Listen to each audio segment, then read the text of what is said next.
ONESTOP, a first-of-its-kind event exclusive to India's hospitality industry, is the one-stop destination to meet the varied needs of the industry, thus creating lucrative business opportunities. This platform laid the foundation for top buyers from the hotel industry to interact with manufacturers and service providers for procurement of their immediate requirements. Learning is a process. It's a curve which can never end. So every time you attend any of this such kind of events, you keep on learning, and that is what is most important. So everybody is going to benefit out of it. I'll end up very often going around the world looking for events like this where we'll end up gaining wealth of knowledge that helps us in specify products for our designs in terms of building materials, accessories, lighting techniques. We all had some pretty good players who showed up, and I know that I will end up giving these people a certain amount of business because the products they made were, they were pretty superior in quality and design, and they were also locally made. From A to Z, ONESTOP covered every important aspect critical for hotels across India. Interactions at ONESTOP enabled buyers to skip the queue, avoid market research, and get hands-on understanding of products. We belongs to the new category for the flooring, because in hotels you see the most of the budget, I think 20% of the budget for the interior goes to the only flooring. And when we talk about the hotels, they generally in the mind of designer or the chief architecture is to use a natural marble. Well, it's a demand of the trade that they must make it look hotel really rich and luxurious, and for that they need to use a marble. But nowadays the marble is like it's occupied by the it's a natural earth, and day by day we are running out of the natural resources, and day by day is going to be more and more expensive. We have developed a new product category for the flooring. We call it a marble tiles.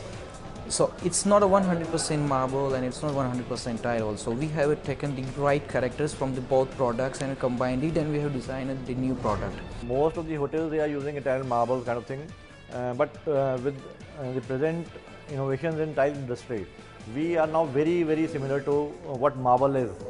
So instead of going for a marble which is 2,000 rupees a square feet, we are giving an option like big slabs of tiles which are around 200 rupees a square feet. So of course there's a lot of difference. We came to interact with many prominent builders, hotelier groups, as well as good architects also. It was a good experience initially. Of course, I think many more people will be joining in future. So it's a good start overall, I think. The event is good. The forum for meeting the right people is good. The relevant people from the decision makers or people who are responsible for looking at purchases are here. So yeah, I think in that sense the event is organized quite well. This event is the more improved. Like you have introduced more basically the supplier related to the project works as well as the operational work. So now they have make up the right combination between operational as well as the project purchases. Success is somehow related to change in the environment. Unless such events are not taking place, how would somebody know that there is some XYZ in some part of the country who is all set to help you with their expertise, with their services, with some kind of new innovative product? And this is the platform wherein you can meet such talent, look for those changes and incorporate the same in your industry. Whoever said that hotels have it easy had no idea about the nuances behind the art. To delve into the nitty-gritty and to understand these nuances, a panel of veterans in hospitality design brought their views out in the open.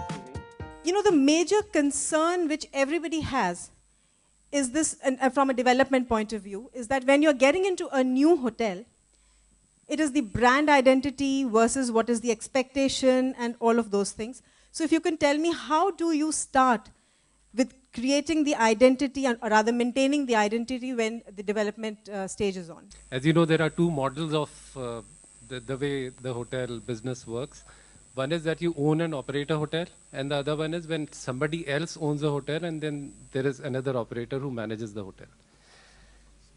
The problem occurs in the second situation where owner has certain aspirations when he plans his hotel development and he looks for a brand. Say owner might want to have a Taj flag on his hotel, but then it takes something to put the flag there. It's not only about the logo. It's about the whole product. And that is why most of the hotel companies, domestic and international, have developed some design standards, some brand standards, and some SOPs for operations. So I think these documents are explained to the owners in detail.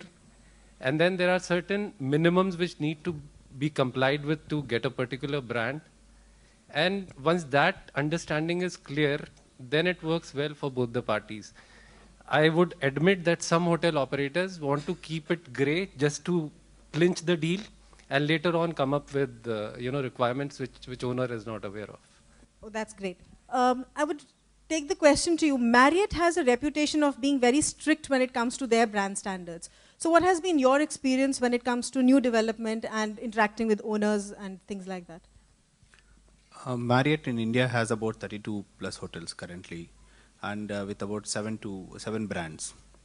So I think it's as just now our colleague has said, it's always been like a predefined plan. It is not just a plan today. It's more like by the time when the owner wanted to get into a kind of particular brand, there is a lot of market studies done, whether that brand is suitable to the market, whether is there a demand, is there a kind of buying customers have capacity to like JW is a brand which we cannot use it in Bilaspur, for example, and at the same time maybe in Bombay we cannot keep having Fairfields, too much of Fairfields. So it's more about a balancing between the market dynamics, customer demand, and also the brand standards. So I think it's been well defined in the documents, and based on that, the room sizes are defined, brand like, what kind of room amenities to be used, what kind of design to be used. A lot of things a lot of science gets into that.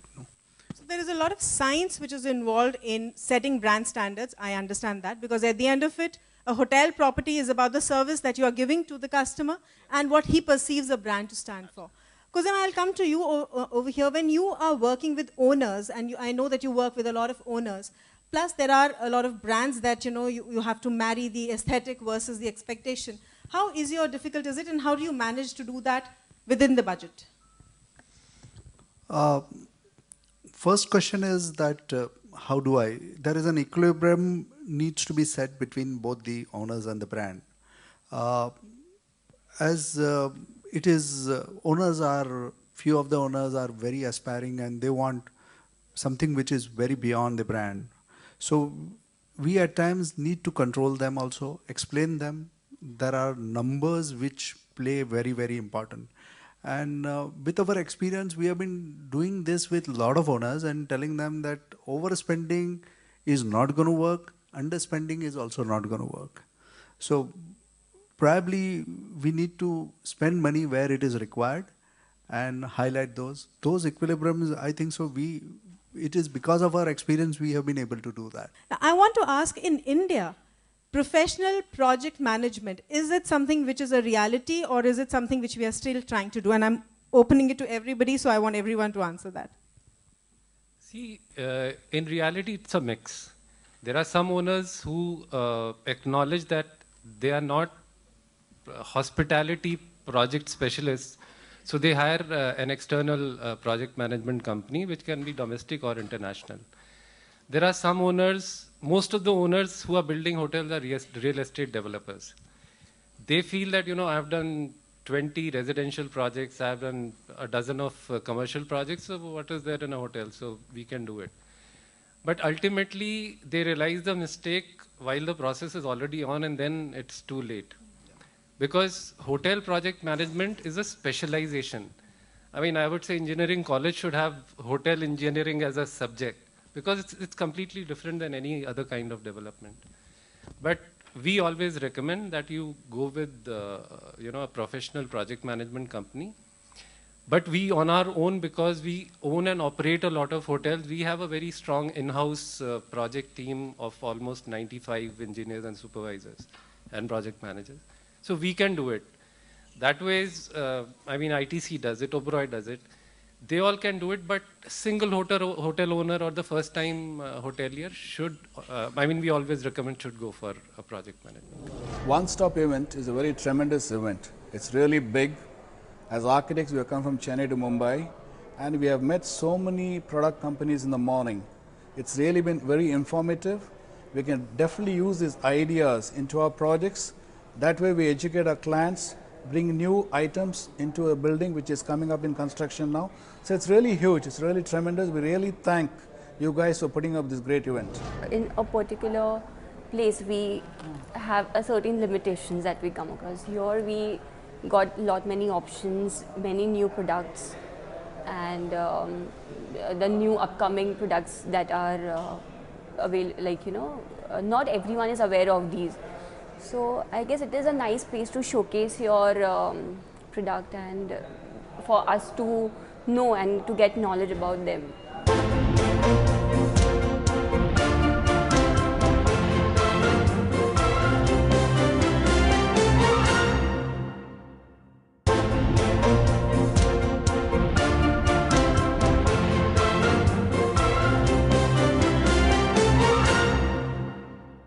Is it a good thing to have a project management team, and is it a reality? Do you find owners willing to get into that zone?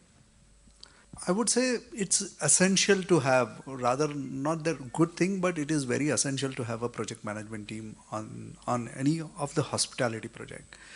The reason behind it is that there is not only design coordination, but there is financial coordination, logistic coordination, timelines, everything need to be coordinated.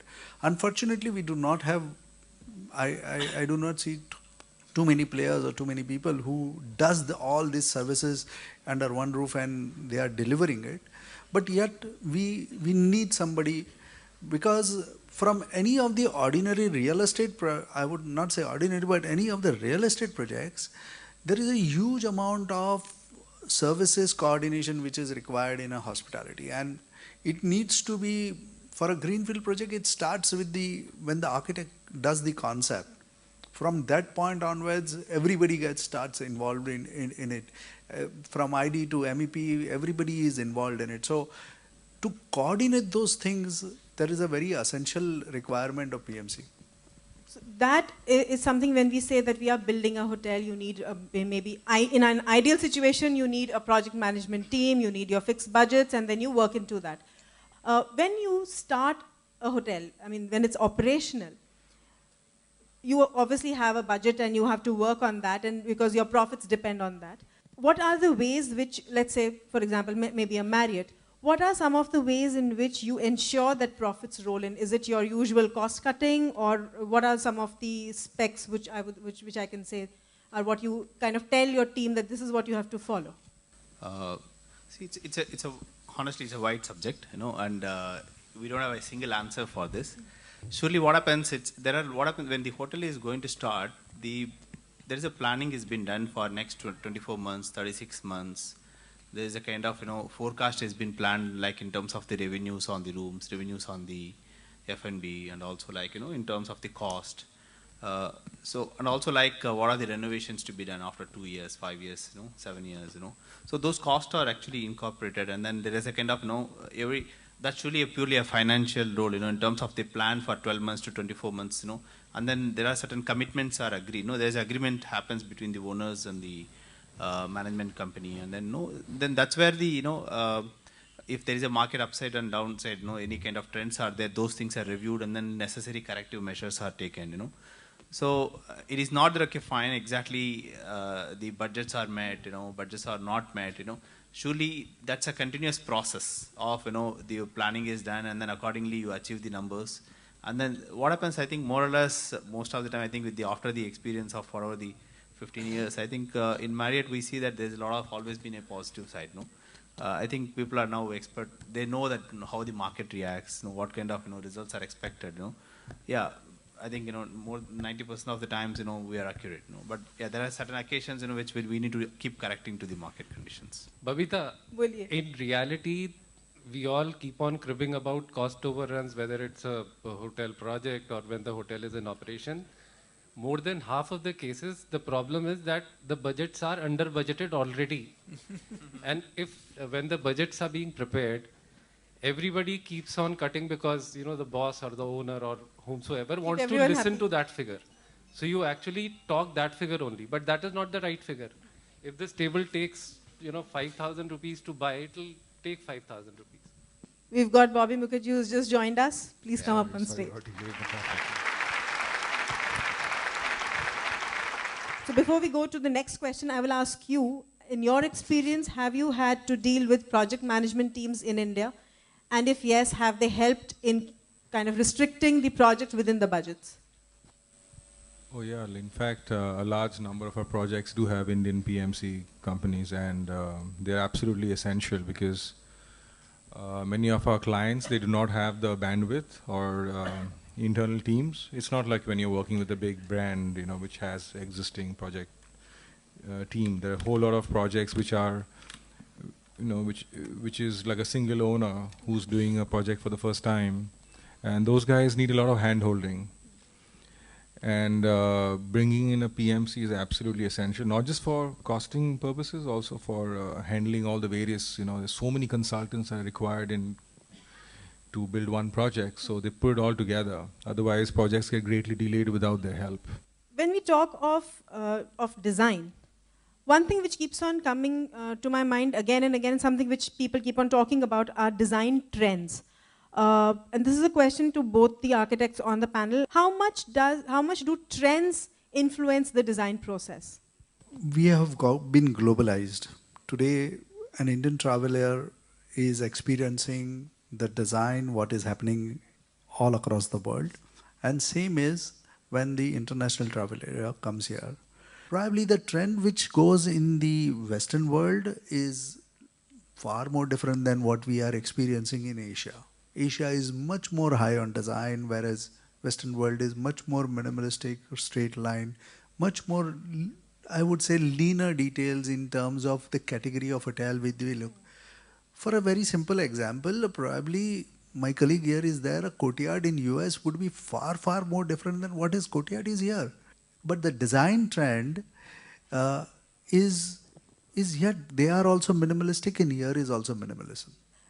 You know, your owner comes up and says, okay, what you want to procure, you can get a similar product in India at maybe quarter of the cost. Then how do you vent that? But that argument. No, of course, if you do get a similar product, then of course I give in. You know, I will not put my foot down. I do want that, but we only go out of our way to. For example, you see these panels as plastic stuff. It's artificial alabaster. The real one comes from Spain, which costed like 1,000, 2,000 rupees a square foot. But a client said that we'll get it cheap from China at 400 rupees a square foot. I said, yeah, please go ahead. It's not really the same quality, but it does the purpose. But you think that it's a little difficult to find the same quality in India? No, there are quite a few guys who are already down here. But when you compare to the stuff happening around the world, it's a very small speck. We still have a lot of catching up to do. So one of the good events what I found, because I see a lot of hotels names around, you know, a lot of projects, and also the construction companies, you know, there are separate booths are prepared, and then it's a great opportunity for suppliers to interact with the purchase managers in a more professional environment, rather than just walking around. You know, they can come and sit and then interact, and then, you know, talk and showcase their product. That's something is, you know, what I found is good. The hospitality industry, from such a gathering where under one umbrella you bring in the stakeholders, and maybe being the inaugural event right now, we are limited with all the stakeholders being there, but I think in times to come, the event can be a very good platform to exchange knowledge and also educate people on the various issues and upgradation that's happening in terms of even technology, materials, etc. And if we were to meet each one of them separately, this would take a long time, and here is where actually I think it's a very good knowledge sharing platform. All sellers don't come to the offices, and the time schedule in the office are so much tied up that you cannot give them time. Here you can give them time, understand their products, understand their new concept, because these sellers bring you the new things which are coming in the market. This is not available at your office store when they come, or sometimes you are engaged in your work and you say, no, I'll not meet you today. So this platform is very good for getting them and meeting them one-to-one. This is one forum which I really look forward to, because it's here, all the year round the vendors are following us and we need them and they need us. But in our daily routine it's not possible to connect, and we really don't know whether we are connecting with the right people or who's the caller at the other end, whether he'll come with some product which we really require or it's just somebody whom we don't really need. That kind of situations keep happening with all of us all the time. So this kind of forums gives us an opportunity to connect with the correct kind of a people, like we have focused on whom we want to meet. There's a lot of quality interaction, and we are actually lined up in a way in the areas where we can cover up whatever we are losing throughout the year-round schedule of ours, and we need to keep updating ourselves with new technology, new products. So many things are happening. So this one day gives us a very concentrated input to what we should be looking forward for the next round of our projects or whatever. The hospitality industry is also driven by glitz and glamour, straying from all work, and to add a touch of little play, dance performances and fashion shows were also organized. From kitchen equipments to crockery, furniture to escalators, OneStop covered it all, creating a big opportunity for recognizing the magnanimity of the hospitality industry, manufacturers and suppliers, and to network with the right set of buyers.